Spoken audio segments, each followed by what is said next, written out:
నమస్తే, welcome to today's Telangana. నేను మీ మధు. కాంగ్రెస్ అధికారంలోకి వచ్చాక చెరువులను రక్షించడానికి, అన్యక్రాంతమైన ప్రభుత్వ భూములను స్వాధీనం చేసుకోవడానికి హైడ్రాను తీసుకొచ్చారు ముఖ్యమంత్రి రేవంత్ రెడ్డి. ఇక హైడ్రా పోలీస్ స్టేషన్ కూడా ఏర్పాటు చేసి ఆక్రమణదారుల పనిపడుతుంది ఈ ప్రభుత్వం. ఇక హైడ్రా ప్రభుత్వ భూములను కాపాడే సుదర్శన చక్రం అంటూ సీఎం రేవంత్ రెడ్డి అనేక సార్లు ప్రశంసించారు కూడా. ఇక హైడ్రా చర్యలతో కొందరు తమ తప్పును తెలుసుకొని స్వచ్ఛందంగా ప్రభుత్వ భూమిని అప్పగించారనడంలో ఎటువంటి సందేహం లేదు.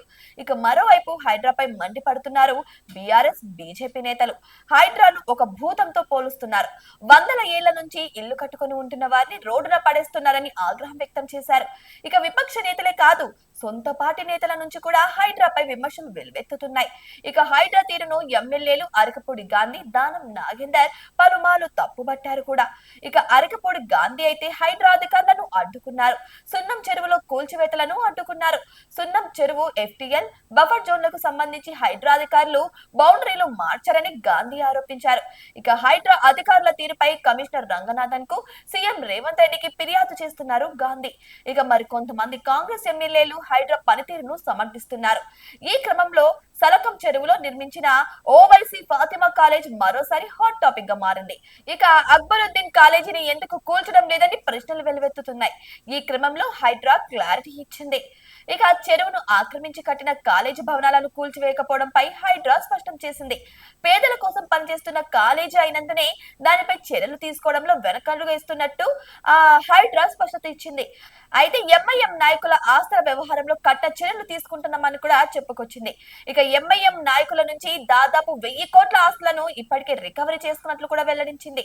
ఇక కాలేజీ ఎఫ్టీఎల్ పరిధిలో నిర్మించినందున గత సెప్టెంబర్ లో తొలగించే ప్రయత్నం చేస్తామని కూడా చెప్పాం.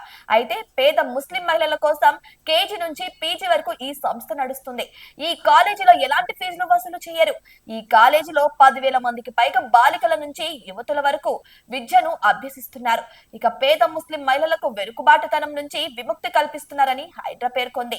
అయితే పేదల కోసం పనిచేస్తున్న కాలేజీ అయినందునే దానిపై చర్యలు తీసుకోవడం లేదని స్పష్టం చేశారు హైడ్రా వాళ్ళు. ఇక ఎంఐఎం నాయకుల ఆస్తుల వ్యవహారంలో కఠినంగానే వ్యవహరిస్తున్నాం. ఎంఐఎం ఎమ్మెల్యేలు, ఎమ్మెల్సీలు కబ్జా చేసిన భారీ నిర్మాణాలను సైతం కూల్చివేశాం. ఇక 25 ఎకరాల సరస్సుని ప్లాట్లుగా మార్చి ఓవైసీ కుటుంబానికి సంబంధించిన స్నేహితుడొకడు ఆ కట్టడాలను కూడా కూల్చేశామని హైడ్రా వివరించింది. ఇక సామాజిక కారణాల వల్లనే ఫాతిమా కాలేజ్ కూల్చివేతను నిలిపివేశామని చెప్పుకొచ్చారు.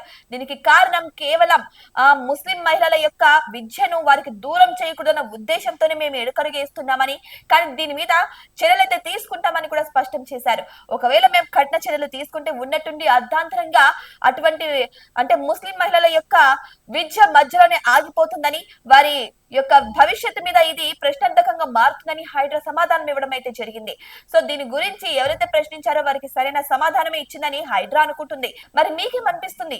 ఈ కాలేజ్ కూల్చివేయకపోవడానికి కారణం ఇదే అంటారా, లేకపోతే ఇంకా ఏమైనా పలు కారణాలు ఉన్నాయా? మీ అభిప్రాయాన్ని కామెంట్ బాక్స్ లో కామెంట్ రూపంలో తెలియజేయండి. ఇటువంటి మరిన్ని అప్డేట్స్ కోసం మా ఛానల్ ని సబ్స్క్రైబ్ చేసుకోండి.